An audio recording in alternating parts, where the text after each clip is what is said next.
வணக்கம். அமரர் கல்கி அவர்களின் இடிந்த கோட்டை. சமீபத்தில் ஒரு பழைய சிநேகிதர் வீட்டுக்கு நான் போயிருந்த போது அவருடைய குழந்தை என்னை ஒரு கேள்வி கேட்டாள். மாமா, இப்போதெல்லாம் நீங்கள் ஏன் கதையை எழுதுவதில்லை என்றாள். யுத்தத்தினால் காகிதம் ரொம்ப கிராக்கி என்றும் நானே எழுதி கொண்டிருந்தால் மற்றவர்கள் எழுதுவதை விகடனில் போட முடியாதல்லவா என்றும் இம்மாதிரி அவளுக்கு ஏதேதோ சால்ஜாப்பு சொன்னேன். முக்கியமான காரணத்தை மட்டும் அவளுக்கு சொல்லவில்லை. இப்போது சொல்கிறேன். உலக வாழ்க்கையில் உண்மையாக நடக்கும் சம்பவங்களை பார்க்க பார்க்க கதையாவது காரணமாவது என்று எனக்கு தோன்றிவிடுகிறது. கதையில் கற்பனை செய்ய முடியாத அத்தனை அதிசயமான சம்பவங்கள் வாழ்க்கையில் நடக்கின்றன. ஒரு விசேஷம் என்னவென்றால் அந்த அதிசய சம்பவங்களை குறித்து யாருக்கும் சந்தேகம் உண்டாவதில்லை. எப்படியும் நடக்குமா என்று எண்ணுவதில்லை. வெகு தூரத்தில் நடந்த சம்பவமானாலும் பத்திரிகைகளில் வந்துவிட்டால் பூரணமாய் நம்பி விடுவார்கள். உதாரணமாக, சென்ற மாதத்தில் நடந்த ஒரு விபரீத அதிசயத்தை கேளுங்கள். பெங்களூரில் ஒரு விவாகம் நடந்தது. மணமகனும் மணமகளும் ஏழைகள். கல்யாணமானதும் மாப்பிள்ளையும் பெண்ணும் இன்னும் அவர்களைச் சேர்ந்தவர்களும் சாலையோடு போய்க் கொண்டிருந்தார்கள். வழியில் மணப்பெண் அவளுடைய தோழி ஒருத்தியுடன் ஒரு மரத்தடியில் ஒதுங்கி சற்று இளைப்பாற உட்கார்ந்தாள். அப்போது அந்த மரத்தின் கிளை ஒன்று ஒடிந்து விழுந்தது. அது அந்த மணப்பெண்ணின் தலையில் விழுந்தது. மணப்பெண் தட்சணம் உயிர் துறந்தாள். இந்த பரிதாப சம்பவம் பத்திரிகைகளில் பிரசுரிக்கப்பட்டிருந்தது. இதுவே ஒரு கதையில் வந்திருந்தால் நாம் லேசில் நம்பி விடுவோமா? அந்த மணப்பெண் அந்த மரத்தடிக்குத்தானா போயிருக்க வேண்டும்? வேறு மரத்தடிக்கு போயிருக்க கூடாதா? அந்த மரக்கிளை 5 நிமிஷத்துக்கு முன்பே ஒடிந்து விழுந்திருக்க கூடாதா? அதுவும் மணப்பெண் தலையில் பார்த்துதானா விழ வேண்டும்? பக்கத்தில் உள்ள யார் தலையிலாவது விழக்கூடாதா என்று 1000 ஆட்சேபங்களை சொல்வோம். இதை நினைக்கும் போதுதான் எனக்கு கதை எதற்காக எழுத வேண்டும் என்று தோன்றுகிறது. என் நண்பனின் பெண்ணை போன்றவர்களை திருப்தி செய்வதற்காக ஏதாவது எழுதித்தான் ஆக வேண்டுமென்றால் வாழ்க்கையில் நடக்கும் சம்பவம் ஒன்றையே எழுதிவிடலாம் என்றும் தோன்றுகிறது. அத்தகைய வாழ்க்கை சம்பவம் ஒன்றைத்தான் இப்போது எழுத உத்தேசிக்கிறேன். 7-8 வருஷங்களுக்கு முன்பு ஒரு முறை நானும் என் சிநேகிதர்கள் இருவரும் திருவண்ணாமலைக்கு போனோம். அண்ணாமலைநாதர், ரமண ரிஷிகள், SVV ஆகிய இந்த 3 பேரையும் பார்த்து வரும் நோக்கத்துடன் நாங்கள் புறப்பட்டோம். அப்போது SVV தமது ஆங்கில கட்டுரைகளில் ஐயா எனும் நாகரிக நங்கையை பற்றி அடிக்கடி எழுதி கொண்டிருந்தார். இப்படிப்பட்ட மாதரசியை வாழ்க்கை துணையாக அடைந்த பாக்கியசாலி யாரோ, அவரை அவசியம் பார்க்க வேண்டும் என்று எங்களுக்கு ஆவலாய் இருந்தது. சென்னையிலிருந்து திருவண்ணாமலைக்கு போகும் வழியில் செஞ்சிக்கோட்டை இருக்கிறது. அந்த கோட்டையை பார்க்க வேண்டுமென்ற ஆசையும் எனக்கு வெகு நாளாக உண்டு. போகும்போது கோட்டைக்கு அருகில் மோட்டார் வண்டியை நிறுத்திவிட்டு அந்த சரித்திர பிரசித்தி பெற்ற பிரதேசத்துக்குள் சென்று சுற்றி பார்த்தோம். பாழடைந்த அரண்மனைகளையும் அந்த புறங்களையும் மண்டபங்களையும் மதில்களையும் நெற்களஞ்சியங்களையும் குதிரை கொட்டாரங்களையும் பார்க்க பார்க்க பிரயாண ஆரம்பத்தில் எங்கள் உள்ளத்தில் இருந்த உற்சாகமெல்லாம் போய் சோர்வு அதிகமாகிக் கொண்டு வந்தது. ஆனாலும் அந்த காட்சியில் ஏதோ ஒரு அபூர்வமான கவர்ச்சியும் இருந்தது. வெகு நேரம் சுற்றி சுற்றி களைத்து போன பிறகு கிளம்ப மனமில்லாமல் தான் அங்கிருந்து கிளம்பி சென்றோம். திருவண்ணாமலைக்கு இரவு போய் சேர்ந்தோம். ராத்திரிக்கு ராத்திரியே கதவை இடித்து SVV எழுப்பி, நீங்கள் தானே SVV என்கிறது, ஐயா சௌக்கியமா, அவளுடைய பொய்ப்பற்கள் இப்போது எப்படி இருக்கின்றன என்றெல்லாம் விசாரித்து அளவலாவி திருப்தி அடைந்தோம். மறுநாள் அண்ணாமலைநாதரையும் ரமண ரிஷிகளையும் தரிசனம் செய்து கொண்டோம். சாயங்காலம் வெயில் தாழ்ந்த பிறகு சென்னையை நோக்கி கிளம்பினோம். சூரியாஸ்தமன சமயத்தில் வண்டி செஞ்சியை அடைந்தது. எனக்கு இன்னொரு தடவை அங்கே இறங்கி பார்த்துவிட்டு போக வேண்டும் என்று தோன்றிற்று. என் நண்பர்களுக்கு அது சம்மதமில்லை. நீர் வேண்டுமானால் போய் பார்த்துவிட்டு வரும், நாங்கள் ஊருக்கு போய் ஒரு கப் காஃபி கிடைக்குமா என்று பார்க்கிறோம் என்றார்கள். காஃபி என்றதும் நான் அங்கு இறங்காமல் வந்துவிடுவேன் என்று அவர்கள் நினைத்தார்கள். ஆனால் என் மனத்தில் இருந்த தாகம் காஃபியின் மோகத்தை வென்றுவிட்டது. சரி, நீங்கள் பொங்கல், நான் இன்னொரு தடவை பார்த்துவிட்டுத்தான் வருவேன் என்று சொல்லிவிட்டு இறங்கினேன். 1/2 மணிக்குள் திரும்பி வந்து ஹாரன் அடிக்கிறோம், அதற்குள் பார்த்துவிட்டு வந்துவிட வேண்டும் என்றார்கள். தடதடவென்று சத்தம் போட்டுக்கொண்டு வண்டி கிளம்பி சென்றது. வண்டி போயிற்றோ இல்லையோ, அந்த ஏகாந்த பிரதேசத்தில் நிசப்தம் குடிகொண்டது. என்னுடைய கால் செருப்பின் சப்தத்தை கேட்டு நானே திடுக்கிட்டேன். அந்த நேரத்தில் அந்த நிர்மானுஷ்யமான பிரதேசத்துக்குள் தன்னந்தனியாக சென்ற போது மனத்தில் ஒருவித கலக்கமும் பரபரப்பும் உண்டாயின. சீ, இது என்ன காரணமில்லாத பயம் என்று என்னை நானே தைரியப்படுத்திக் கொண்டேன். மேற்கு திசையில் இருந்த குன்றுகளுக்கு பின்னால் சூரியன் திடீரென்று மறைந்தது. வெகு சீக்கிரத்தில் கையெழுத்து மறையும் நேரம் வந்துவிட்டது. அப்போது நான் பழைய பாழடைந்த கட்டிடங்களை தாண்டி கொண்டிருந்தேன். இருளடைந்த பாழும் மண்டபங்களிலிருந்து வௌவால்கள் இறக்கையை அடித்துக் கொள்ளுகிற சத்தம் கேட்டது. என் மனத்தில் பய உணர்ச்சி அதிகமாயிற்று. நல்ல வேளையாக அன்று பௌர்ணமியாதலால் கிழக்கே பூரண சந்திரன் உதயமாகிக் கொண்டிருந்தான். நிமிஷத்துக்கு நிமிஷம் நிலவின் பிரகாசம் அதிகமாகிக் கொண்டிருந்தது. அன்று பௌர்ணமியாக மட்டும் இராவிட்டால் நான் மேலே போயிருக்க மாட்டேன். பாதி வழியிலேயே திரும்பி இருப்பேன். பாழுங்கட்டிடங்களை தாண்டி போன பிறகு கொன்றின் மேல் ஏறுவதற்கு அமைந்த படிகள் இருக்கின்றன.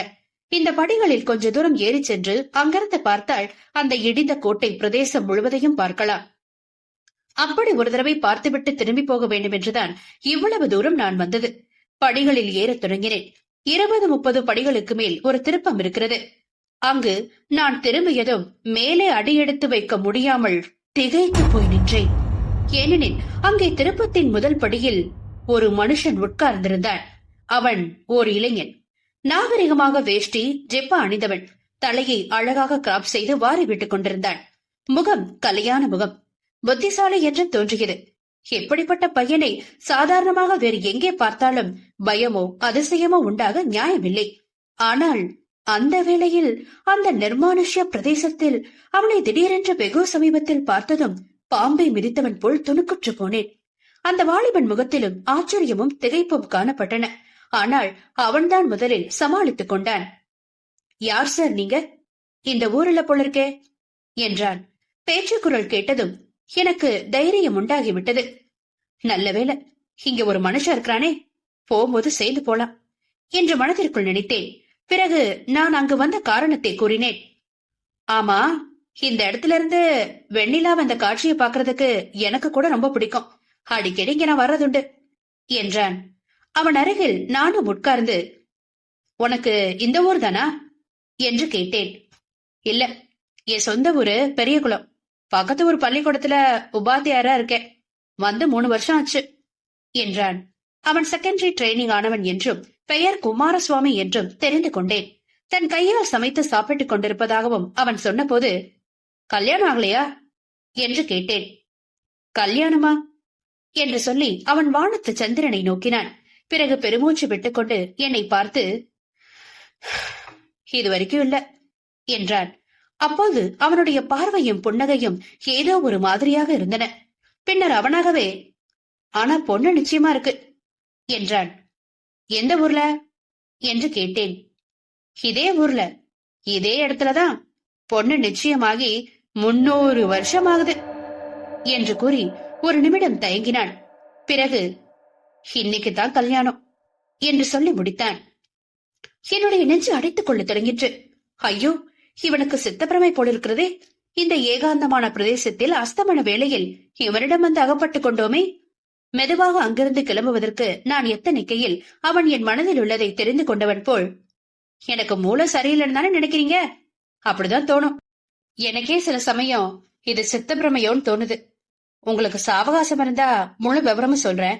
எத்தனையோ நாளா யார்கிட்டயாவது என்னுடைய அனுபவங்களை சொல்லணும்னு எனக்கு ஆசை இருக்கு என்றான். அவன் பைத்தியக்காரன் என்ற எண்ணம் எனக்கு மாறிவிட்டது. ஏதோ ரொம்பவும் துக்கப்பட்டவன். துக்க மிகுதியினால் இப்படி பேசுகிறான் என்று தோன்றியது. அவனுடைய கதையை கேட்டுவிட்டு கூடுமானால் அவனுக்கு யோசனை சொல்லி உதவி செய்ய வேண்டும் என்ற ஆசையும் உண்டாயிற்று. சீக்கிரமா சொல்லி முடிச்சா கேட்டுட்டு போறேன் என்றேன். குமாரசுவாமி நன்றி ததும்பிய கண்களுடன் என்னை பார்த்தான். ஆகட்டும், சுருக்கமா முடிச்சிடுறேன் என்றான். ஒரு பெருமூச்சு விட்டுவிட்டு மேலே சொல்ல தொடங்கினான். பக்கத்து கிராமத்தில் நான் உபாத்தியாயர் வேலைக்கு வந்து வருஷம் 3 ஆயிற்றென்று சொன்னேன் அல்லவா? வந்து 6 மாதத்துக்கெல்லாம் சில சிநேகிதர்களுடன் இந்த செஞ்சிக்கோட்டைக்கு ஒரு முறை வந்திருந்தேன். இந்த பாழடைந்த பிரதேசம் எப்படியோ என் மனத்தை பெரிதும் கவர்ந்து விட்டது. அடிக்கடி இங்கே வர வேண்டும் என்ற ஆசை உண்டாயிற்று. யாராவது துணைக்கு கிடைத்த போதெல்லாம் அழைத்துக் கொண்டு கிளம்பி விடுவேன். கொஞ்ச நாளில் யாரும் துணை கிடைப்பது அருமையாகிவிட்டது. எனக்கு தெரிந்தவர்கள் எல்லாரும் வெறுமே அந்த சுடுகாட்டில் என்ன வேலை என்று சொல்லி வர மறுத்து விட்டார்கள். பிறகு பள்ளிக்கூடத்து பசங்கள் சிலரை அழைத்துக் கொண்டு வரத் தொடங்கினேன். நாளடைவில் அவர்களுக்கும் அலுப்பு வந்துவிட்டது. அப்புறம் நான் இங்கே தனியாகவே வருவதற்கு ஆரம்பித்தேன். ஞாயிற்றுக்கிழமை முதலிய விடுமுறை நாட்களில் பிற்பகலில் இங்கு வந்து சுற்றி சுற்றி அலைந்துவிட்டு இருட்டுவதற்குள் திரும்பி விடுவேன். அம்மாதிரி ஒரு நாள் தனியாக இங்கு வந்திருந்த அன்று தற்செயலாக பௌர்ணமியாயிருந்தது. இது நடந்து சுமார் 1 வருஷம் இருக்கும். இன்று போல்தான் அன்றும் பூரண சந்திரன் வெள்ளை நிலாவை பொழுது கொண்டிருந்தான். இந்த இடத்தை விட்டு போக மனமில்லாமல் ஏதேதோ ஆகாய கோட்டை கட்டி கொண்டிருந்தேன். 300 வருஷத்துக்கு முன்பு இதே நேரத்தில் இந்த பிரதேசம் எவ்வளவு கலகலப்பா இருந்திருக்கும். தூரத்திலே கோட்டை கதவுகளை சாத்துவார்கள். அரண்மனையில் மேலவாத்தியங்கள் முழங்கிக் கொண்டிருக்கும். குதிரை ஏறிய கோட்டை காவலர்கள் அங்குமிங்கும் உலாவிக் கொண்டிருப்பார்கள். கோயிலில் தீபாரதனை மணி அடித்துக் கொண்டிருக்கும். மண்டபங்களில் மட மாதர்கள் நடனமாடிக் கொண்டிருப்பார்கள். ராஜகுமாரிகள் அந்த புறங்களில் பாத சிலம்பு ஒலிக்க நடனமாடுவார்கள். இப்படி நான் எண்ணமிட்டுக் கொண்டிருக்கையில் திடீரென்று எனக்கு மயிர்கூச்சல் எரிந்தது. இது என்ன ஆச்சரியம்! நிஜமாகவே சதங்கை ஒளி கேட்பது போல இருக்கிறதே. காது கொடுத்து கேட்டேன். எங்கேயோ வெகு தூரத்தில் இருந்து ஒரு பெண்மணி பாத சிலம்பு கிளு கிளுவென்று சப்திக்க நடந்து வருவது போல் ஒரு பிரம்மை உண்டாயிற்று. அது இந்த உலகத்து ஒளிதானோ அல்லது வேறு உலகத்தைச் சேர்ந்ததோ? அந்த ஒளியை முன்னொரு தடவை எப்போதோ எங்கேயோ கேட்டிருப்பது போன்ற உணர்ச்சியும் எனக்கு உண்டாயிற்று. ஒரு நிமிஷத்தில் என் உடம்பெல்லாம் சொட்ட நினைந்து போகும்படி வியர்த்து விட்டது. அந்த மாயையிலிருந்து விடுதலை பெறுவதற்காக தேகத்தை ஒரு குலுக்கு குலுக்கிக் கொண்டு எழுந்து நின்றேன். விரைந்து ஊர் போய் சேர்ந்தேன். அன்று ராத்திரி நான் ஒரு கண நேரமும் தூங்கவில்லை. காலையில் என்னை பார்த்தவர்கள், என்னப்பா முகம் இப்படி வெளியே போயிருக்கு, பேய் அடிச்ச மாதிரி இருக்கே என்றார்கள். உண்மையில் நேற்றிரவு பேயுலகத்துக்கு போய்விட்டுத்தான் நான் திரும்பினேனா? மறுபடியும் இந்த கோட்டை பக்கமே வருவதில்லை என்று அன்றைய தினம் தீர்மானித்தம் செய்து கொண்டேன். ஆனால் நாள் ஆக ஆக இந்த தீர்மானத்தின் பலம் குறைந்து வந்தது. பௌர்ணமி நெருங்க நெருங்க இங்கே வர வேண்டும் என்ற என் ஆசையும் வளர்ந்து வந்தது. கடைசியில் அடுத்த பௌர்ணமி அன்று அந்த ஆசையை அடக்க முடியாமல் கிளம்பினேன். ஏதோ ஒரு பெரிய சக்தி என்னை பிடித்து கவர்ந்து இழுப்பதாகவே தோன்றியது. இதே இடத்தில் வந்து உட்கார்ந்து கொண்டேன். பொன்பட்ட தகட்டை போல் பூரண சந்திரன் மேலே மேலே வந்து கொண்டிருந்தது. அஸ்தமித்து 2-3 நாழிகை ஆயிற்று. சரி, அன்று நாம் கேட்ட சிலம்பொலி வெறும் பிரம்மைதான் என்று எண்ணி எழுந்திருக்க முயன்றேன். ஆனால் பாதி எழுந்தவன் மறுபடியும் உட்கார்ந்து விட்டேன். ஏனெனில் அந்த இனிய சிலம்பொலி அப்போது கேட்கத் தொடங்கியது. முதலில் வெகு தூரத்தில் வேறு லோகத்திலிருந்தே வருவது போல் இருந்தது. நேரம் ஆக ஆக நெருங்கி வருவது போல் தோன்றியது. அதற்கு மேல் என்னால் அங்கிருக்க முடியவில்லை. எழுந்திருந்து ஓடத் தொடங்கினேன்.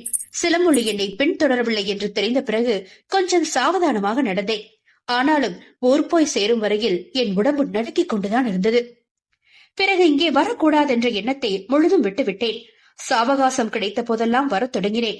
அடிக்கடி பல தடவைகளில் வந்தும் அந்த மாதிரி அனுபவம் எதுவும் ஏற்படாதபடியால் ஏமாற்றமடைந்தேன். ஒருவேளை பௌர்ணமிக்கும் அந்த சிலம்பொலிக்கும் ஏதேனும் சம்பந்தம் இருக்குமோ என்ற சந்தேகத்தினால் அடுத்த பௌர்ணமி அன்று போனேன். சந்தேகம் உறுதியாயிற்று. முன் போலவே சிறிது நேரத்துக்கெல்லாம் சிலம்பொலி கேட்டது. இம்முறை நான் எழுந்து போகவில்லை. என்னதான் நடக்கிறது என்று பார்க்க தீர்மானித்து உட்கார்ந்திருந்தேன்.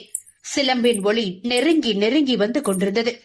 எனக்கு முன்னால் அதோ அந்த படியண்டை வந்ததும் சப்தம் நின்றது. அந்த ஒளி நெருங்கி வந்தபோது ஓர் அபூர்வ பரிமள வாசனை பரவி வந்ததாக தோன்றியது. சந்தன வாசனை மாதிரி இருந்தது. ஆனால் மிக மிக லேசா இருந்தது. அது வாசனைதானா அல்லது வாசனையின் ஞாபகமா எனக்கு தெரியவில்லை. சிறிது நேரம் நான் மெய்மறந்த சிலை போல் உட்கார்ந்திருந்தேன். பிறகு சற்று முன் நின்ற இடத்திலிருந்து மறுபடி சிலம்பின் ஒளி கேட்க ஆரம்பித்தது.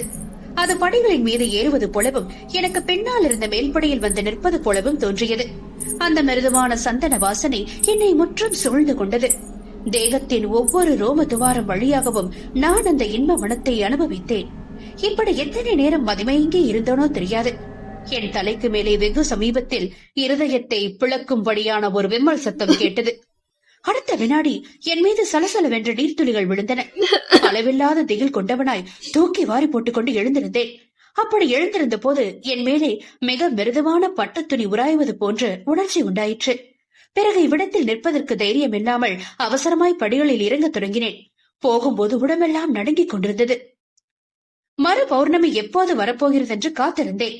அன்று ஏன் அவ்வளவு அவசரப்பட்டு எழுந்து வந்தோம் என்று என்னை நானே நிந்தித்துக் கொண்டிருந்தேன். அடுத்த பௌர்ணமியும் வந்தது. வழக்கம் போல் இந்த படையில் வந்து உட்கார்ந்திருந்தேன்.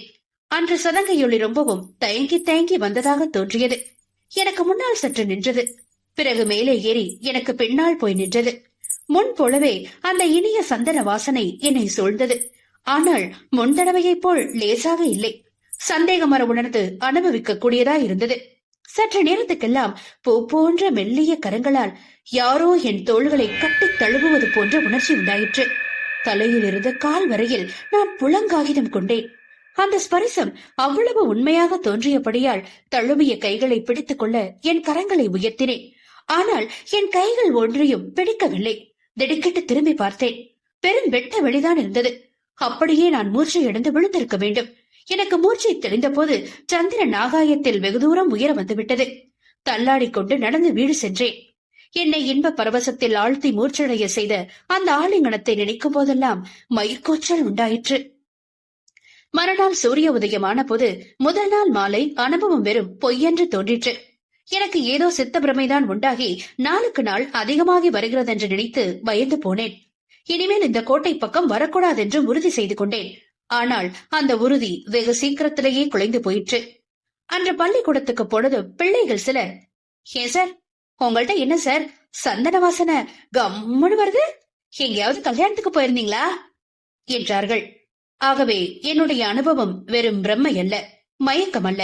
உண்மையாகவே பிரதி பௌர்ணமியும் ஒரு மாய ரூப மோகினியும் என்னை தேடி வருகிறாள். அவள் யார்? எப்படிப்பட்டவள்? எதற்காக இந்த ஏழை உபாத்தியாயரை தேடி வருகிறாள்? என்றாவது ஒரு நாள் அவளை ரூபத்துடன் நான் காண்பேனா? இந்த அற்புத அனுபவத்தின் மர்மம் என்னதென்பதை தெரிந்து கொள்வேனா? இதற்கு பதில் அடுத்த பௌர்ணமி என்று எனக்கு கிடைத்தது. அன்று வழக்கம் போல் சதங்கை ஒளி கேட்டதும் நான் ஒளிவந்த திசையை நோக்கி திரும்பி பார்த்தேன். மெய்சிலிர்த்து திகைத்து போனேன். உண்மையாகவே ஒரு பெண்ணுருவம் என்னை நோக்கி வந்து கொண்டிருந்தது. அவ்வுருவம் நடந்து வருவதாக தோன்றவில்லை, காற்றில் மிதந்து வருவதாக தோன்றியது. அது உண்மை உருவம் தானா அல்லது ஒரு வழி தோற்றமா? அருகில் நெருங்க நெருங்க ஒரு நிஜ பெண்தான் வருகிறாள் என்று நிச்சயமாயிற்று. படங்களிலே நாம் பார்த்திருக்கும் ராஜபுத்திர கன்னிகைகளைப் போல் அவள் பாவாடையும் தாவணியும் அணிந்திருந்தாள். ஆபரணங்களும் அம்மாதிரியே இருந்தன. தாவணியின் தலைப்பை தலையில் முக்காடு போட்டுக் கொண்டிருந்தாள். வெண்ணிலாவின் ஒளி அவள் முகத்தில் பட்டபோது உண்மையில் அந்த முகத்தில் இருந்துதான் நிலவொளி வீசுகிறதோ என்று தோன்றியது. அறையில் அவள் நெருங்க நெருங்க முகம் தெரிந்த முகம் போல் காணப்பட்டது. எப்போதோ எங்கேயோ அவளை நான் பார்த்திருக்கிறேன், பேசியிருக்கிறேன், குழாவி இருக்கிறேன். ஆனால் எங்கே, எப்போது? இப்படி நான் சிந்தித்துக் கொண்டிருக்கையிலே அவள் என் அருகில் வந்து நின்றாள். அவளுடைய பரந்த கண்களால் என்னை நிமிர்ந்து பார்த்தாள். அந்த கண்களில் ததும்பிய நீர்த்துளிகள் வெண்ணிலவில் முகத்தைப் போல் பிரகாசித்தன.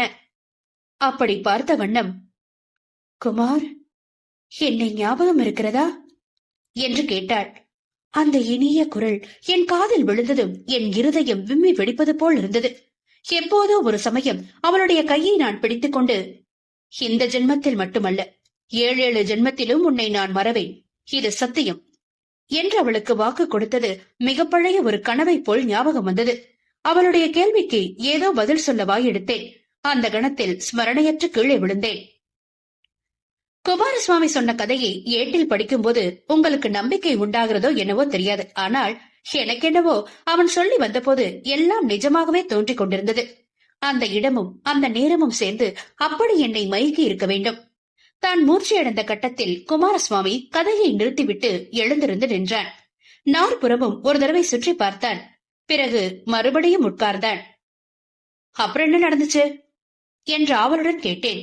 குமாரசுவாமி தொடர்ந்து சொல்ல தொடங்கினான். எனக்கு மூர்ச்சை தெளிந்த போது ஒரு பெண்ணின் மடியில் நான் தலையை வைத்து படுத்திருப்பதையும் அவள் தன் மென்மையான கரங்களால் என் நெற்றியை தடவி கொண்டிருப்பதையும் உணர்ந்தேன். உடனே துள்ளி எழுந்து சற்று விலகி உட்கார்ந்தேன். குமார், ஏன் என்னை கண்டு பயப்படுகிறீர்கள்? என்னை ஞாபகம் இல்லையா? நான் தான் உங்கள் மாலதி என்று அவள் கூறியது இனிய சங்கீதம் போல என் செவியில் விழுந்தது. மாலதி, மாலதி, எவ்வளவு இனிமையான பெயர்! என் மனதுக்குள் 4 தடவை சொல்லி பார்த்து கொண்டேன். நினைத்து பாருங்கள் குமார், இதே மாதிரி பால் போல் நிலவு எரித்த ஒரு பௌர்ணமியில் இதே இடத்தில் நீங்கள் என்னிடம் விடை பெற்றுக் கொள்ளவில்லையா? என்னை மறக்காதீர்கள் என்று நான் சொன்னேன். இந்த ஜென்மத்தில் மட்டுமல்ல, 7 ஜென்மத்திலும் மறக்க மாட்டேன் என்று என் கையில் எடுத்து சத்தியம் செய்து கொடுத்தீர்கள். ஞாபகம் இல்லையா என்று மாலதி கேட்டாள். நான் மூர்ச்சையடைவதற்கு முன்பு இந்த காட்சிதான் புகையுண்ட சித்திரம் போல் என் மனக்கண்ணின் முன் தோன்றிற்று என்று சொன்னேன் அல்லவா? அவளும் அதை சொன்னது அது வெறும் தோற்றம் அல்ல, உண்மையில் நடந்த சம்பவம் என்பது எனக்கு நிச்சயமாயிற்று. மாலதியின் முகத்தை நிமிர்ந்து பார்த்தேன். கங்கு கரையில்லாத பிரேமையுடன் என்னை அவள் பார்த்து கொண்டிருந்தாள். அவளுடைய விரிந்த கண்களில் கண்ணீர் ததும்பி நிற்பதையும் கண்டேன். என் உள்ளம் உருகிற்று. அவளுடைய கரத்தை பிடித்துக் கொண்டு, ஞாபகம் இருக்கிறது மாலதி, அந்த வாக்குறுதியை இன்னொரு தடவையும் அளிக்கிறேன். உன்னை 7 ஜென்மத்திலும் மறக்க மாட்டேன் என்றேன். பிறகு அவள் கொஞ்சம் கொஞ்சமாக எங்களுடைய பூர்வ சரித்திரத்தை ஞாபகப்படுத்தினாள். அவள் சொல்ல சொல்ல 300 வருஷத்துக்கு முந்தைய அந்த சம்பவங்கள் எல்லாம் தெளிவில்லாத ஒரு பழைய கனவை போல் எனக்கு ஞாபகம் வந்தன. குமாரசுவாமி இங்கே நிறுத்தி, இந்த செஞ்சி கோட்டையோட பூர்வ சரித்திரத்தை பத்தி உங்களுக்கு ஏதாவது தெரியுமா என்று கேட்டான். இங்க தேசிங்க ராஜான்னு ஒருத்தன் இருந்ததா கேள்விப்பட்டிருக்கேன், வேறொன்னும் தெரியாது என்றேன். தேசிங்க ராஜன் கதை வெறும் கட்டுக்கதை. அதற்கு சரித்திரத்தில் ஆதாரம் கிடையாது. நானோ உண்மை சம்பவத்தை கூறப்போகிறேன். சுமார் 300 வருஷங்களுக்கு முன்பு இந்த செஞ்சியில் பிருத்திவி சிங் என்னும் ராஜா இருந்தார். அவர் வீர ராஜபுத்திர வம்சவர். அவருடைய முன்னோர் ஒருவர் டெல்லியில் படானியர் ஆண்ட காலத்தில் அவர்களுக்கு கீழ்ப்படிந்திருக்க மனமில்லாமல் தெற்கு நோக்கி வந்து இந்த கோட்டையை கட்டி கொண்டாராம். இந்த கோட்டையையும் இதை சுற்றியுள்ள சிறு பிரதேசத்தையும் அந்த வம்சத்தார் சுதந்திரமாக ஆண்டு வந்தார்கள். மொகாலய சைனியங்களால் பலமுறை முயன்றும் இந்த கோட்டையை பிடிக்க முடியவில்லை. பிருத்திவி சிங்கும் சுதந்திர ராஜாவாக இந்த சிறு ராஜ்யத்தை ஆண்டு வந்தார். அந்த ராஜாவுக்கு ஒரு புத்திரி இருந்தாள். அவளுடைய பெயர் மாலதி. குழந்தை பிரயாத்தில் அவளுக்கு கல்வி கற்பித்த தமிழ் உபாத்தியாயருக்கு ஒரு பிள்ளை இருந்தாள். அவனுக்கு சுகுமாரன் என்று பெயர். குழந்தைகளாய் இருந்தபோது இவர்கள் இருவரும் ஒருங்கே கல்வி பயின்றார்கள். சுகுமாரனுக்கு சங்கீதத்தில் ரொம்பவும் ஆர்வம் இருந்தது. அவனுக்கு கொஞ்சம் வயதானதும் தேச யாத்திரை செய்து சங்கீதத்தில் உயர்ந்த பயிற்சி பெற்று வருவதற்காக கிளம்பினான். தஞ்சாவூரிலும் விஜயநகரத்திலும் கொஞ்ச காலம் கர்நாடக சங்கீதம் கற்றுக்கொண்டான். பிறகு மகாராஷ்டிரத்துக்கு போய் அப்போது பிரசித்தியாகிக் கொண்டிருந்த அபகங்கள் கற்றுக்கொண்டான். அங்கிருந்து தில்லிக்கு போய் பெயர் பெற்ற தான்சேனுடைய சிஷ்யர்களிடம் இந்துஸ்தானி சங்கீதமும் பயின்றான். அவன் திரும்பி வந்ததும் செஞ்சி ராஜசபையில் அவனுடைய சங்கீத கச்சேரி நடந்தது. ராஜகுமாரி மாலதியும் திரைப்போட்ட மெயின் மாடத்திலிருந்து தன் வாழிய நண்பனுடைய சங்கீதத்தை கேட்டாள். இது சுகுமாரனுக்கும் தெரிந்திருந்தது. அதனால் தானோ என்னவோ அன்று அவன் அற்புதமாய் பாடினான். அவனுடைய பாட்டு கேவலம் பூலோகத்து சங்கீதமாக இல்லை. நாரதர், தும்புரு முதலிய தெய்வலோகத்து இசைவாணர்கள் எப்படித்தான் பாடுவார்களோ என்று நினைக்கும்படி தேவ கானமாகவே பொழிந்தான். அந்த கானத்தை கேட்டு சபையோர் அனைவரும் பரவசமானார்கள். ஆனால் எல்லோரிடம் அதிகமாக அந்த கானத்தின் இன்பத்தை அனுபவித்தவள் ராஜகுமாரி மாலதிதான். அவள் அந்த தெய்வ கீதத்தின் இன்பத்துக்கு தன்னுடைய இருதயத்தையே பரிசாக கொடுத்தாள். சில நாட்களுக்கு பிறகு சுகுமாரனிடம் தான் சங்கீதம் கற்றுக்கொள்ள விரும்புவதாக மாலதி தகப்பனாரிடம் தெரிவித்தாள். அந்த காலத்தில் ராஜ கன்னிகைகள் கோஷா அனுசரிப்பார்கள். ஆனால் உபத்தியாயர் மகன்தானே என்ற எண்ணத்தினாலும் தன்னுடைய அருமை புதல்வியின் விருப்பத்துக்கு மாறு சொல்ல மனமின்றியும் ராஜா சம்மதித்தார். மாலதி ராஜபுத்திர வம்சத்தினர் ஆனதால் அவளுக்கு இயற்கையாக வடநாட்டு சங்கீதத்தில் தான் ஆசை இருந்தது. சுகுமாரனிடம் அவள் இந்துஸ்தானி சங்கீதம் கற்றுக்கொண்டு வந்தாள். பரஸ்பரம் அவர்களுடைய காதலும் வளர்ந்து வந்தது. இந்த காதல் விபரீதத்தில் தான் முடியும் என்று சுகுமாரன் பல தடவை எடுத்துச் சொன்னான். ஆனால் மாலதி கேட்கவில்லை. தான் சுகுமாரனை தான் கல்யாணம் செய்து கொள்ள போவதாகவும் தகப்பனாரை எப்படியாவது அதற்கு சம்மதிக்க செய்ய போவதாகவும் சொல்லிக் கொண்டு வந்தாள். இப்படி இருக்கையில் எதிர்பாராத விதத்தில் ஒரு பெரிய ஆபத்து வந்தது. செஞ்சி ராஜாக்களை ஆற்காடு நவாபுகள் வெகு காலமாக சிநேகிதர்களாக நடத்தி வந்தார்கள். வடக்கே இருந்து வந்த மொகாலய சைனியங்களுடன் அவர்கள் சண்டையிட்ட காலங்களில் செஞ்சி ராஜாக்களின் உதவியை கோரி பெற்றார்கள். அவர்களிடம் கப்பம் வாங்குவது கிடையாது. அப்போது ஆற்காட்டில் நவாபா இருந்தவர் மாலதியின் ரூப லாவண்யங்களை பற்றி கேள்விப்பட்டிருந்தார். டெல்லி பாதுஷாக்கள் சிலர் ராஜபுத்திர கன்னிகைகளை மணந்திருக்கும் விஷயமும் அவருக்கு தெரிந்திருந்தது. அவர்களைப் போல் தாமும் ஒரு ராஜபுத்திர கன்னிகையை மணக்க வேண்டுமென்று நவாப் தீர்மானித்து பிருத்திவி சிங்குக்கும் தூது அனுப்பினார். பிருத்திவி சிங்குக்கும் தமக்கும் உள்ள ஸ்நேக பாந்தவித்திய விவாக சமாகத்தின் மூலம் நிரந்தரமாக செய்து கொள்ள விரும்புவதாய் அவர் சொல்லி அனுப்பினார். பிருத்திவி சிங் இஷ்டப்பட்டு அவ்விதம் செய்யாவிட்டால் பின்னால் கட்டாயத்தின் மேல் செய்ய வேண்டியதாய் இருக்கும் என்றும் எச்சரிக்கை செய்தார். செஞ்சியின் மேல் படையெடுப்பதற்கு ஒரு பெரிய சைனியம் தயாராயிருப்பதாகவும் தூதன் தெரியப்படுத்தினான். இந்த செய்தி கேட்டதும் பிருத்திவி சிங் அளவில்லாத கோபம் கொண்டு துடிதுடித்தார். மந்திர ஆலோசனை சபை கூட்டி யோசனை கேட்டார். சபையில் யாரும் யோசனை சொல்ல துணியவில்லை. ராஜகுமாரியை நவாபுக்கு மனம் செய்து கொடுக்க மறுத்தால் யுத்தத்திற்கு தயாராக வேண்டும். 300 வீரர்களை வைத்துக் கொண்டு 30,000 வீரர்கள் அடங்கிய சைன்யத்தோடு சண்டை போட முடியுமா? நவாபுக்கு உங்கள் பெண்ணை கொடுங்கள் என்று சொல்லவும் யாருக்கும் தைரியம் வரவில்லை. இந்த நிலைமையில் உபாத்தியாயரின் புதல்வன் சுகுமாரன் எழுந்து யோசனை கூற முன் வந்தான். நவாபின் கோரிக்கையை மறுத்துவிட வேண்டியதுதான் என்று அவன் தைரியமாய் கூறினான். நவாப் படையெடுத்து வந்தால் வரட்டும். இந்த கோட்டைக்குள் இருந்து கொண்டு குறைந்தது 6 மாதம் நவாபின் படைகளை எதிர்த்து நிற்கலாம். மகாராஷ்டிரத்தில் சிவாஜி மகாராஜா இந்து தர்மத்தை ரட்சிப்பதற்காக கிளம்பி இருக்கிறார். அவருக்கு செய்தி அனுப்பினால் கட்டாயம் நம்முடைய உதவிக்கு வருவார். நானே போய் அழைத்து வருகிறேன் என்றான். பிருத்திவி சிங் மிகவும் சந்தோஷமடைந்து சுகுமாரனை மகாராஷ்டிரத்துக்கு அனுப்ப இசைந்தார். மாசி மகத்து பௌர்ணமி என்று இரவு மாலதியை சுகுமாரன் சந்தித்து தான் சிவாஜி மகாராஜாவிடம் தூது போக போவதை தெரிவித்துவிட்டு விடை கேட்டான். இந்த காரியத்தை தான் செய்து முடித்தால் மகாராஜா மனமகிழ்ந்து மாலதியை தனக்கு மனம் செய்து கொடுக்க இசையலாம் என்றும் கூறினான். மாலதிக்கும் இந்த நம்பிக்கை ஏற்பட்டது. ஆனாலும் சுகுமாரனை பிரிவது அவளுக்கு பெரும் துன்பத்தை அளித்தது. அப்பொழுதுதான், என்னை மறந்து விடாதீர்கள் என்று அவள் மனமுருகி கூறினாள். சுகுமாரனும் 7 ஜென்மத்திலும் மறக்க மாட்டேன் என்று சத்தியம் செய்து கொடுத்தான். சுகுமாரன் போய் சில நாளைக்கெல்லாம் பிருத்திவி சிங்குக்கு மற்ற மந்திரிகள் துர்போதனை செய்து அவருடைய மன உறுதியை குலைத்தார்கள். சிவாஜியாவது இங்கே வருவதாவது நடக்காத காரியம். சுகுமாரன் பைத்தியக்காரன், உலகம் தெரியாதவன், ஏதோ போயிருக்கிறான். அவன் சிவாஜியை பார்ப்பதே நிச்சயமில்லை. நவாபுடன் சமாதானம் செய்து கொள்வதே நலம் என்றார்கள். மாலதியும் ஒரு தவறு செய்தாள். ஒரு நாள் தந்தையிடம் பிரியமாய் பேசிக் கொண்டிருந்த போது சுகுமாரனிடம்தான் கொண்டிருந்த காதலை பற்றி சொல்லி தன்னை அவனுக்கே கல்யாணம் செய்து கொடுக்க வேண்டும் என்று வேண்டிக் கொண்டாள். இதனால் பிருத்திவி சிங்கின் மனம் அடியோடு மாறிவிட்டது. சங்கீதம் சொல்லிக் கொடுக்கும் வியாஜத்தில் எப்படியா என் பெண்ணின் மனத்தை அந்த பாவி வசப்படுத்தி விட்டான் என்ற எண்ணம் அவருக்கும் பெரிதும் ஆத்திரமூட்டியது. அதைவிட நவாபுக்கு கொடுப்பதே நலம் என்று எண்ணினார். பெரிய பெரிய ராஜபுத்திர மன்னர்கள் ஏற்கனவே முகலாயர்களுக்கு பெண் கொடுத்து வழிகாட்டியிருக்கவில்லையா? நாம் மட்டும் கொடுத்தால் என்ன தப்பு? நம்முடைய பெண்ணும் அவளுடைய அழகுக்கும் சாமர்த்தியத்திற்கும் ஒரு நூர்ஜஹானை போல் ஆகலாம் அல்லவா? இப்படியெல்லாம் நினைத்தார் அந்த பேராசை பிடித்த கிழவர். தம் குமாரியின் மன விருப்பத்தை அவர் ஒரு பெரிய காரியமாகவே கருதவில்லை.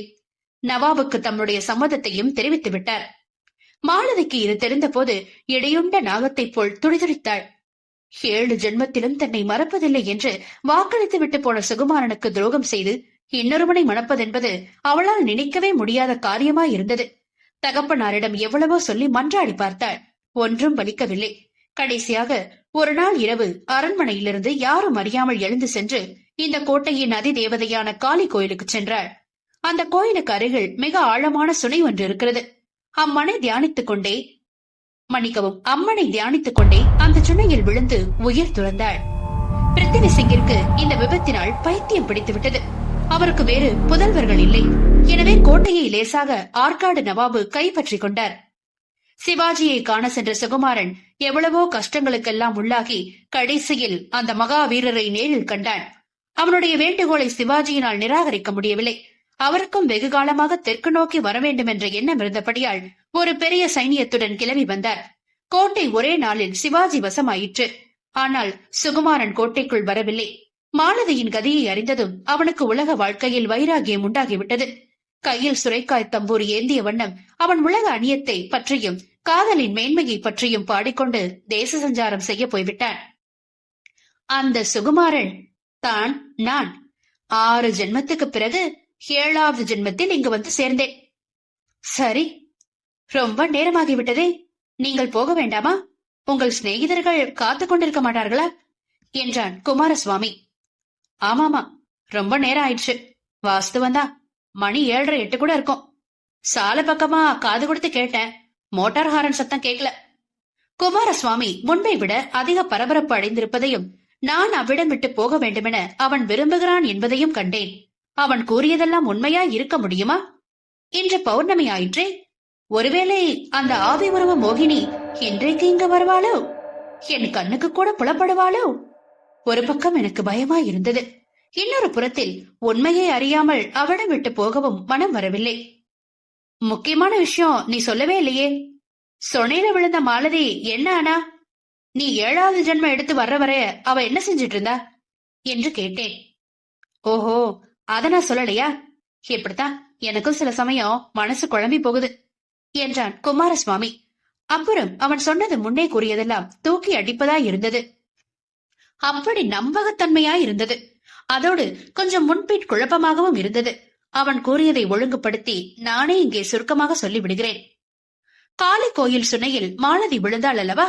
விழும்போதே அவளுக்கு ஞாபகம் தவறிவிட்டது. மறுபடி உணர்வு வந்தபோது தன்னை காளித்தாய் தன் கைகளில் ஏந்திருப்பதை கண்டாள். குழந்தாள், என்ன காரியம் செய்தாய்? நரபலி வாங்கிக் கொண்டேன் என்று என்னையல்லவா ஜனங்கள் நிந்திப்பார்கள். இப்படி செய்யலாமா என்று காளி மாதா கூறியது அவள் காதில் விழுந்தது. மாலதிதான் இப்போது சூட்சம சரீரத்தில் இருப்பதையும் உணரவில்லை. முன் போலவே ஸ்தூல தேகம் கொண்டிருப்பதாகவும் காளித்தாய் தனக்கு மரணம் நேராமல் காப்பாற்றியதாகவும் எண்ணினாள். உடனே காளி மாதாவின் கால்களை கெட்டியாக பிடித்துக் கொண்டாள். தாயே, ஒரு வரம் எனக்கு கொடுக்க வேண்டும். கொடுத்தால் நான் காலை விடுவேன் என்று கதறினாள். தாயார் கொடுப்பதாக வாக்களித்து, என்ன வேண்டும் என்று கேட்டதற்கு, அம்மா, நான் சொல்ல வேண்டுமா? உனக்கு தெரியாதா? நான் சுகுமாரனையே பதியாக அடைய வேண்டும். இந்த வரம்தான் எனக்கு வேண்டும் என்று கோரினாள். அப்போது மாதா அவளுக்கு அவளுடைய உண்மை நிலைமையை உணர்த்தினாள். அவள் தேகத்தை இழந்து விட்டதையும் ஆவி ரூபத்தில் இருப்பதையும் தெரிவித்து, ஆகையால் இன்னொரு ஜென்மம் எடுத்து தான் சுகுமாரனை கணவனாக அடைய முடியும் என்று சொன்னாள். மாலதி மாதாவின் காலை விடவில்லை. மறுஜென்மத்தில் எனக்கு ஞாபகம் இருப்பது என்ன நிச்சயம்? அதெல்லாம் முடியாது.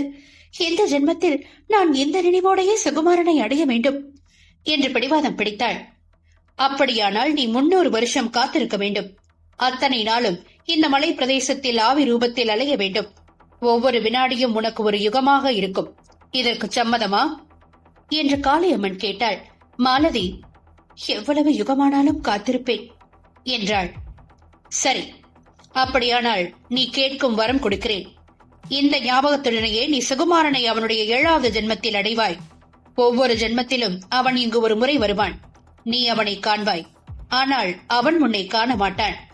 7வது ஜென்மத்தில் அவன் வரும்போது உன்னுடைய உருவம் அவனுடைய கண்ணுக்கு புலப்படும். என்னுடைய சன்னதியில் நீங்கள் கல்யாணம் செய்து கொள்வீர்கள் என்று காளி மாதா வரம் கொடுத்தாள். மாலதி அன்று முதல் ஆவை உருவத்தில் செஞ்சி கோட்டையில் சஞ்சரித்துக் கொண்டிருக்கிறாள். அந்த கோட்டையில் நடந்த சகல விஷயங்களையும் அவள் பார்த்து வந்தாள். ஆனால் அவளை யாரும் பார்க்கவில்லை. காளி மாதா கூறியது போலவே அவளுக்கு ஒவ்வொரு வினாடியும் ஒரு யுகமாக இருந்தது. நாளுக்கு நாள் சுகுமாரனிடம் அவள் கொண்டிருந்த பிரேமையின் தாபமும் அதிகமாகிக் கொண்டிருந்தது. தேகம் இல்லாதபடியால் கண்ணீர் விட்டு அழ முடியவில்லை, புலம்ப முடியவில்லை. இம்மாதிரி வழிகளில் தாபத்தை தணித்துக் கொள்ள முடியவில்லை. அவ்வளவு தாபமும் உள்ளத்துக்குள்ளேயே குமுறி வெடித்துக் கொண்டிருந்தது. காளி மாதாவின் வாக்கின்படி ஒவ்வொரு ஜென்மத்திலும் சுகுமாரன் ஒரு தடவை செஞ்சிக்கு வந்து கொண்டிருந்தான். அப்போதெல்லாம் மாலதி அனுபவித்த வேதனைக்கு அளவே இல்லை. அவனை இவள் ஒவ்வொரு தடவையும் தெரிந்து கொண்டாள். அவனுக்கு இவள் இருப்பதே தெரியவில்லை. ஆனால் அவனும் கூட அவ்விடம் வந்ததும் இன்னதென்று தெரியாத கிளேசத்தை அடைந்து ஒவ்வொரு முறையும் அவ்விடத்தை விட்டு போவதற்கு தயங்கினான். கடைசியில் சுகுமாரன் இந்த 7வது ஜென்மம் எடுத்து வந்தபோது காளித்தாய் அருளிய வரத்தின் பிரகாரம் அவளுடைய மனோரதம் நிறைவேறிற்று. குமாரசுவாமியின் முன்னால் அவள் உருவம் பெற்று வரவும் அவனுடன் வார்த்தையாடவும் முடிந்தது. குமாரசுவாமிக்கும் அவள் சொன்னவுடனே அந்த பூர்வ ஜென்ம சம்பவங்கள் எல்லாம் ஒருவாறு ஞாபகத்திற்கு வந்தன. அவ்வளவுதான் கதை, உங்களுக்கு நேரமாயிடுச்சுல என்று சொல்லி எழுந்திருந்தான் குமாரசுவாமி. நானும் எழுந்து நின்று, நீ வரலையா, இங்கே இருக்க போறியா என்று கேட்டேன். குமாரசுவாமி ஆகாயத்தில் மேலே வந்து கொண்டிருந்த பூரண சந்திரனை பார்த்தான். இன்னைக்கு பௌர்ணமி, அது உங்களுக்கு தெரியலையா? இத்தனை நேரமும் என் மனதில் கொந்தளித்துக் கொண்டிருந்த கேள்வியை இப்போது கேட்டேன். உன்னோட மாலதி இப்ப வருவான்னு எதிர்பார்க்கிறீங்களா? குமாரசுவாமி சிரித்தான். நான் சொன்னதுல உங்களுக்கு நம்பிக்கையே ஏற்படல போல இருக்கே என்றான். அந்த சமயத்தில் தூரத்தில் கிணு கிணுவெனும் கால் சதங்கை சப்தமும் கை வளையல்கள் குலுங்கும் சப்தமும் கேட்டது. எனக்கு மயிர் கூச்செறிந்தது. உடம்பெல்லாம் வியர்வை துளைத்தது. சப்தம் வந்த திசையை நோக்கி திரும்பினேன். சற்று தூரத்தில் செடிகளின் மறைவில் ஒரு பெண் உருவம் காணப்பட்டது. தெரிந்த வரையில் மணப்பெண்ணை போல் அந்த உருவத்துக்கு சிங்காரிக்கப்பட்டிருந்தது. குமாரசுவாமி 2 பாய்ச்சலில் அந்த பக்கம் பாய்ந்து சென்றான். எனக்கு உடம்பெல்லாம் விடவிடவென்று நகையிற்று. அதே சமயத்தில் சாலையில் மோட்டார் ஹாரனின் சப்தம் அலறியது. அது கொஞ்ச நேரமாய் சப்தமிட்டுக் கொண்டிருக்க வேண்டும். எனக்கு அப்போதுதான் காதில் விழுந்தது. மோட்டார் ஹாரனின் சப்தம் வந்த திசையை நோக்கி நான் விரைவாக நடந்தேன். திரும்பி பார்க்க பயமா இருந்தது. நிமிஷத்துக்கு நிமிஷம் பயம் அதிகமாயிற்று. சற்று நேரத்துக்கெல்லாம் ஓடத் தொடங்கினேன். சாலைக்கு ஒரு ஃபர்லாங் தூரத்தில்தான் வந்தபோது என் நண்பர்கள் எதிரில் வந்தார்கள். அவர்களை கண்டதும் நான் ஒருவாறு சமாளித்துக் கொண்டேன். ஆனாலும் நான் பயந்து ஓடி வந்திருக்கிறேன் என்பது அவர்களுக்கு தெரிந்து போயிற்று. மெதுவாக கையை பிடித்து அழைத்துக் கொண்டு போய் மோட்டாரில் சேர்த்தார்கள். கார் கிளம்பியதும் எனக்கு தைரியம் உண்டாயிற்று. அவர்கள் வருவதற்கு ஏன் அவ்வளவு தாமதம் என்று கேட்டேன். ஊருக்குள் இருந்து கிளம்பிய போது கார் தகராறு செய்ய ஆரம்பித்ததென்றும் ஸ்டார்ட் ஆகவில்லை என்றும் அதை கிளப்புவதற்கு ரொம்ப நேரம் ஆகிவிட்டதென்றும் சொன்னார்கள். ஆனாலும் அரை மணிக்கு முன்பே அங்கு வந்து விட்டதாகவும் ஆரன் அடித்தடுத்து பார்த்தும் நான் வர காணாதபடியால் அவர்கள் பயந்து போய் என்னை தேடி வந்ததாகவும் சொன்னார்கள். எனக்கு ஏன் அத்தனை நேரம்? வழி தவறிவிட்டதா என்று கேட்டார்கள்.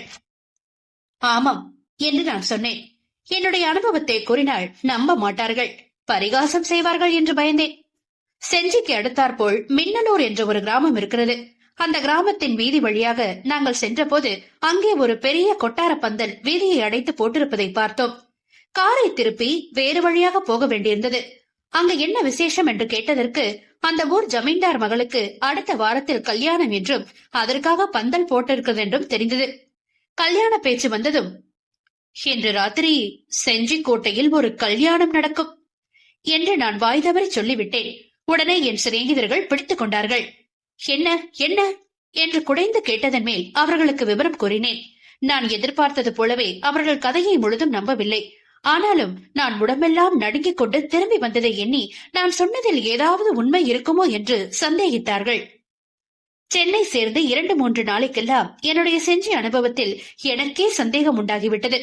வேறு காரியங்களின் மனதை செலுத்தி அதை மறப்பதற்கு முயன்றேன். 3ஆம் நாள் மாலை வெளியான தினசரி பத்திரிகைகளில் ஒரு மூலையில் பிரசுரிக்கப்பட்டிருந்த பின்வரும் செய்தி எனக்கு செஞ்சியை மறுபடியும் நினைவூட்டியது. இந்த செய்தியை படித்ததும் சாதாரணமாய் கல் நெஞ்சனென்று பெயர் வாங்கிய என் கண்களிலிருந்து கலகலவென்று நீர் பொழிந்தது. அந்த இளம் காதலர்களின் அகால மரணத்தினால் விளைந்த துக்கத்துடன், ஆகா, தமிழ்நாடு ஒரு அபூர்வ கதா ஆசிரியன் அல்லவா இழந்து விட்டது என்று எண்ணியும் வருந்தினேன். அட பாவி, என்னிடம் மட்டும் கதை சொல்லாமல் உண்மையை சொல்லி இருக்க கூடாதா? அப்படி சொல்லி இருந்தால், அசட்டு பிள்ளை, காதல் பிரேமை என்பதெல்லாம் 3 நாள் பைத்தியம், தேசத்துக்காக உயிரை கொடுத்தாலும் புண்ணியம் உண்டு என்று உபமான உபமயங்களுடன் புத்தி சொல்லி காப்பாற்றி இருப்பேனே. என்ன நண்பர்களே, கதையை கேட்டீங்க இல்லையா? உங்களுக்கு பிடிச்சிருக்கும் நம்புறேன். தொடர்ந்து இந்த மாதிரியான சுவாரஸ்யமான நாவல்கள் கேட்கறதுக்கு நம்ம சேனலை மறக்காம சப்ஸ்கிரைப் பண்ணுங்க. நன்றி.